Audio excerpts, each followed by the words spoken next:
Book after book and TED Talk after freaking TED Talk has been shared about why our kids do what they do, why they don't behave, why they rebel, why they act out, why they just plain old don't do what they are told, and what we as parents should be doing about it.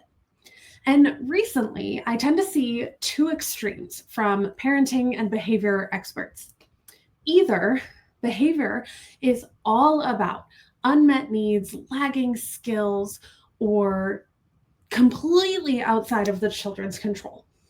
On the flip side, the other option is that behavior is all about choices, and we should focus on teaching our children to make better choices in order for them to have better behavior. And it's always one or the other, right? The two extremes. And like in most things, I tend to be hanging out somewhere in the middle of those two extremes, somewhere in that gray area, saying, can't these both be a teensy bit true?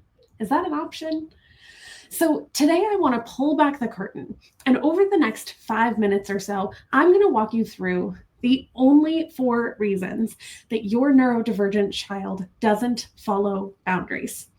That way you are going to know exactly what's getting in their way, and you'll be able to create a targeted boundary plan to fix it.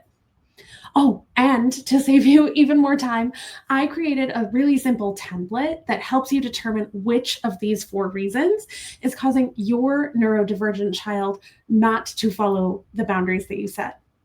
And you'll be able to do it in less than 5 minutes. So drop me a line below, and I will send it over to you in Messenger if you'd like the template. But how rude of me, if we haven't met already. Hey friend, Kayleen here. I'm the founder of Empowered Neurofamilies. I'm also a neurodivergent and multiply disabled parent coach.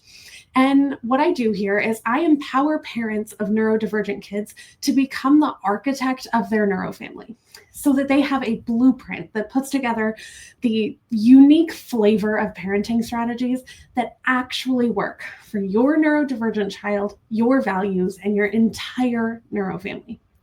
So over the next 5 minutes, I'm going to share the only 4 reasons that your neurodivergent child doesn't follow whatever boundary you set. I call them the 4 C's. So let's go ahead and dive in. The first C is comprehension. Okay. Now, comprehension is all about whether or not your child fully understands and comprehends the boundary in question. Because often our kids aren't following boundaries simply because they don't actually know that these boundaries exist in the first place, or they're not super clear about how to follow them. And I want to be so clear. This is not just about whether or not your child knows better, okay? Comprehension is about your child truly understanding what the exact boundary is, why that boundary exists, and why it matters to them, and what following that boundary looks like, as well as what not following the boundary looks like. If your child doesn't know all of these things, then it's a comprehension issue, and that is why they're not following this boundary. The second reason is capability. Capability is all about your child's current ability to meet this boundary in their typical environment. Okay, so you want to think about your child's development, their skills, their abilities, okay? So when you're addressing capability, you might be looking at executive functioning, lagging skills, frustration tolerance, communication abilities, even emotional regulation skills, all fit here. And I want to be so honest, there's so many more things that fall into capability. I could write a whole book about this. So this is where all of the skill building and regulation comes into play. All right. The third reason, our third C, it's my favorite one, is capacity. Okay, we're getting to the fun part, because capacity is all about your child's current capacity for following the boundary in this exact moment. Okay, Because how many times have we gotten frustrated with our kids for refusing to do something that we know that they can do? It is enough to want to pull your hair out, okay? And you might find yourself saying, I know they can do this. They did it yesterday, okay? Capacity is what explains why this happens, okay? Because you can be capable of something, but not have the current capacity to do it in a particular moment for tons of reasons. This could be because you're extra tired because you didn't sleep well, or you have a headache that won't go away, or you haven't eaten so you're starting to feel hungry, or you're distracted by the super bright lights. Maybe you just had a fight with your best friend and you're feeling sad. All sorts of things in our day-to-day lives impact our capacity to follow boundaries, okay? Here's another example that might hit home with you as much as it does for me. Most likely, you are capable of dealing with your child's behavior without yelling. Most likely, right? You have that ability. You've done it before. But do you sometimes still yell? I'm going to guess that sometimes it happens, right? It happens to me, and I'm a friggin' parent coach, okay? This is because you don't have the capacity to stay calm and handle the behavior calmly in that exact moment.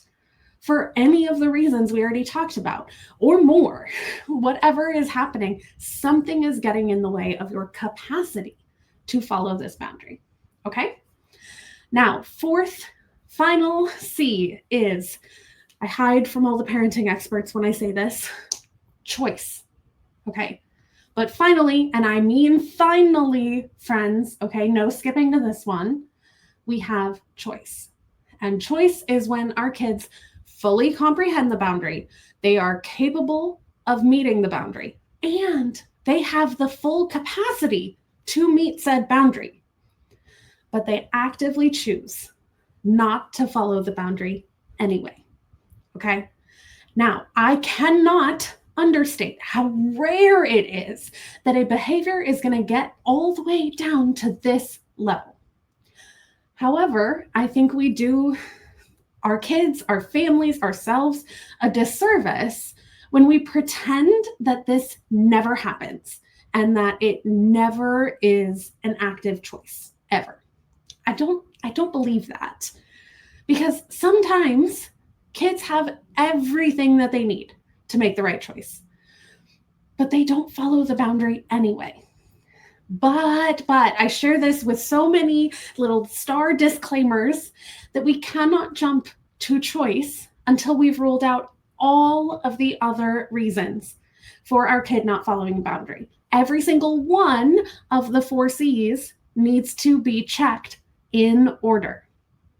Now, because I want it to be as easy as possible for you to start taking this new knowledge about the 4 C's and actually using it for your neuro family, I put together a template. It walks you through which of the 4 C's is causing your neurodivergent child to not follow your boundaries. And with this template, you can figure it out in less than 5 minutes. I've seriously made it so simple.